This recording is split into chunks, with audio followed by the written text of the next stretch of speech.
Darling, you send me.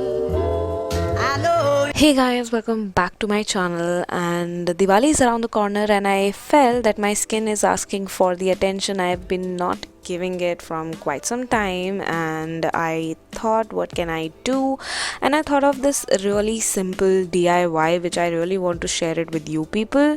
The first ingredient has to be multani mitti. It helps you to fight acne and pimples. It deep cleanse your face. Also, it helps you to remove excess sebum and oil from your face. If you are somebody who doesn't like multani mitti because you have used it with rose water and it didn't suit you, I would suggest you to use it with curd once, and it will change your whole idea and perspective about multani mitti. The last item is aloe vera gel. Now, I don't think so I need to mention why we need aloe vera gel, right? All you need to do is to mix these three ingredients really well. Make a thin fine paste which you can easily remove using your fingers, and yeah, just mix it well. Darling, you send me. Darling, you send me. Darling, you send me.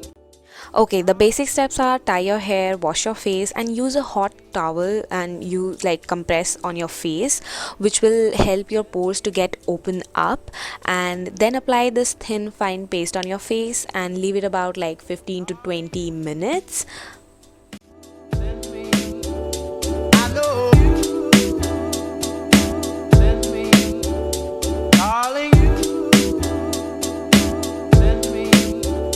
I know you. So after washing my face, I have applied the same aloe vera gel and nothing more. I hope my camera captures how glowing and shiny my skin is looking.